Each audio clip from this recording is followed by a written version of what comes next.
Ok, aujourd'hui j'ai décidé de faire une vidéo sur la diaspora. Aujourd'hui nous allons parler de la diaspora africaine. Et souvent, il y a un problème que moi, je dis. Parce que quand vous regardez dans le monde entier, quand les Chinois, les Français, les Anglais, tous les pays soi-disant développés, quand ils se déploient, quand ils veulent s'installer dans nos pays, regardez-les, remarquez-les, comment ils sont. Même ils sont déployés dans nos pays, ils ont les moyens, ils les rapatrient. Ils ont les moyens, ils les rapatrient. Et quand vous parlez dans nos pays, quasiment toutes les entreprises, tous les petits coins, leur appartiennent.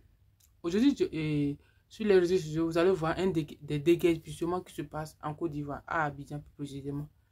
Et vous allez constater que tous ces terrains seront vendus aux étrangers. Les Libanais, les Français et beaucoup d'étrangers. Et que les Africains et les pauvres qui sont déguerpis sur ce terrain n'auront rien en récompense. Parce que il y a une histoire derrière ça, mais que les gens qui se sont déguerpis, on les a déguerpis, mais ils n'ont pas eu de récompense. Et le problème est que quoi? Quand vous voyez, parlons de la diaspora, quand vous arrivez en France, quand vous voyez la France, la diaspora africaine en France, vous constaterez que cette diaspora est tellement pauvre. Et cette diaspora, parce que la France, quand vous arrivez en France, il y a beaucoup de fonctionnaires que d'entrepreneurs. Mais les Français ne sont pas entrepreneurs que les Allemands, que les Anglais. Parce que le système entrepreneurial, ça vient des Anglais. Et malheureusement, tous les pays anglophones et francophones ont copié ce que la France fait. Tous les pays anglophones en Afrique ont copié ce que l'Angleterre fait. C'est le business. Quand vous arrivez au Nigeria, les Nigériens parlent du business. Au Ghana, pareil. Mais quand vous arrivez au Togo, les étudiants parlent de quoi? De l'emploi. Quand on lance un concours, tout le monde court. Bref, c'est une parenthèse. Mais le sujet important, c'est quoi? C'est la diaspora. Comment comprendre que l'Afrique a un grand nombre de diasporas à l'extérieur, mais qui ne rapportent que rien? On parle de plus de 60 000. On parle de 60 ou bien 30 milliards ou bien 60 milliards de dollars américains que la diaspora envoie sur le continent africain.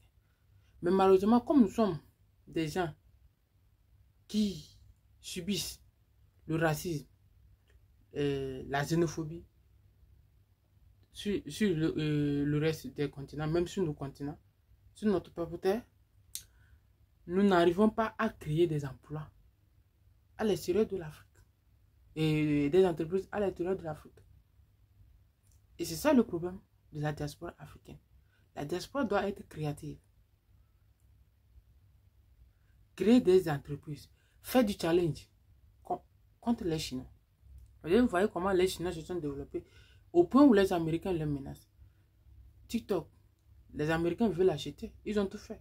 Même Huawei, les 5G de Huawei, les Américains ont tout fait pour empêcher Huawei, pour avoir développé le 5G.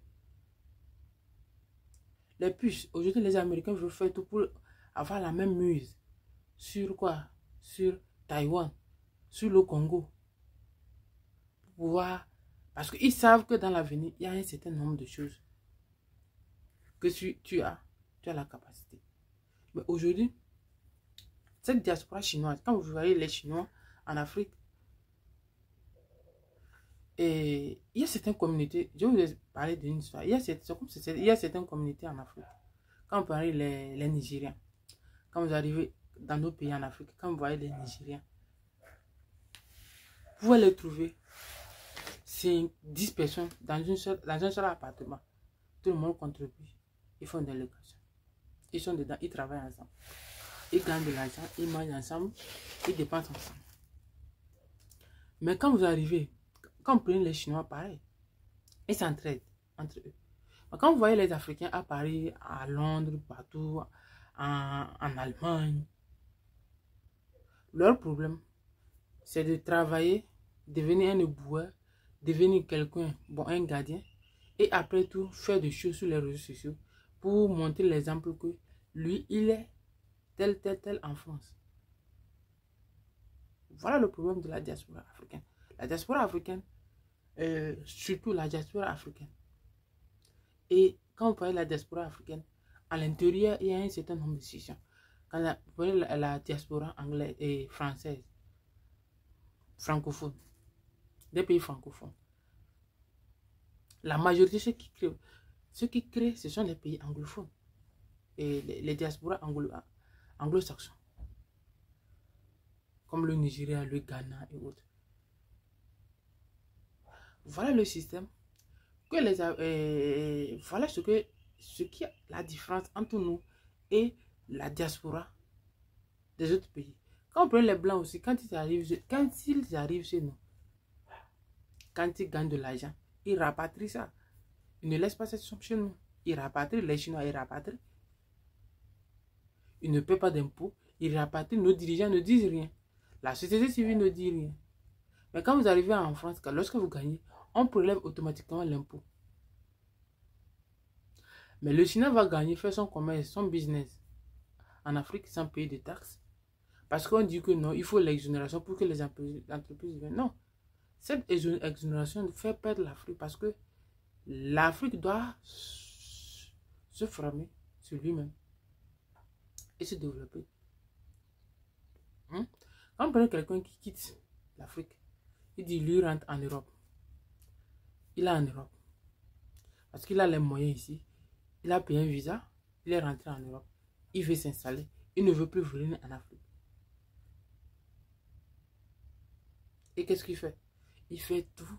Il fait tout. Parce que c'est ces gens qui ont allé à l'école, qui font ce qu'ils disent. Ils sont allés à l'école. En fait, on ne continue pas de nous coloniser.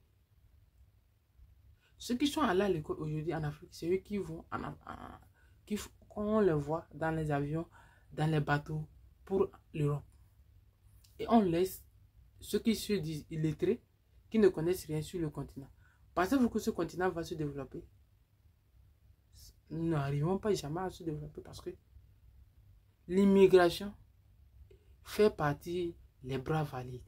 Et depuis fort longtemps, c'est ce système qui a été appliqué. C'est ce système qui est appliqué depuis l'esclavage. Ça continue parce que les gens ne comprennent pas. Mais au moment où les Africains comprendront que l'esclavage continue, le servage continue, tout le monde va comprendre. Et nous allons revenir sur le continent pour le développer. Parce que si quelqu'un, comme regardez, on était à l'université, ceux qui disent, si moi j'ai un visa, je vais aller en Europe, au Canada, les gens veulent aller. Mais derrière toi, regarde derrière toi. Ceux qui t'ont mis à l'école, ils ne connaissent rien, ils ne savent rien. Mais quand tu pars, leur terre, leur élevage, leur boulangerie, leur petite ferme, qui va le développer? Parce que normalement, les étudiants, après avoir sorti, quand vous arrivez aux États-Unis, c'est comme ça. Lorsque vous avez un bon parent, des bons parents et des enfants éduqués, lorsque les enfants sortent des études, ils reprennent les affaires des parents. Ils reprennent les affaires des parents. Et c'est ça le problème. C'est ça ce que les Africains, c'est ce que nous ne faisons jamais sur le continent. Parce que vous allez voir quelqu'un qui a une boutique, ou bien qui a une grande ferme d'élevage. Mais il fait tout que ses enfants deviennent des enseignants, des soldats. Vous voyez ce que je dis? C'est la NODEC. C'est le problème. C'est ce qu'on nous a mis dans la tête. Devenir fonctionnaire. Et après tout, c'est pour dire que non. Nous, on a étudié, on a allé à l'école, on n'a rien à faire. Pourtant, ton père a une grande ferme d'élevage. Tu peux l'aider à développer. À ce qu'il devienne professionnel. Une grande entreprise qui peut voyager partout dans le monde. Aujourd'hui, l'Afrique est loin au niveau dans le domaine de l'industrialisation. Mais quand vous voyez la diaspora, ceux qui sont à la diaspora, et quand ils gagnent leur argent, au lieu de venir investir sur le continent, ils sont obligés de payer des appartements, des grands appartements de haut standing en Europe. Lorsqu'ils étudient, ils trouvent une grande pause. Quelque part, on le paie bien 4 000, 3 000, 5 000 euros, dollars. Il profite de la vie. Il a un grand appartement, des manoirs, une grande voiture, conduit, c'est tout. Et voilà, regarde ce qui se passe en France. Dans le domaine de sportif, dans tous les domaines. On ramasse nos talents. Ça, c'est du servage. On ne continue pas à prendre les Africains comme des... On ne continue pas de prendre pour faire de l'esclavage. Voilà le système. Voilà ce que les Africains doivent comprendre. Que nous subissons toujours du servage.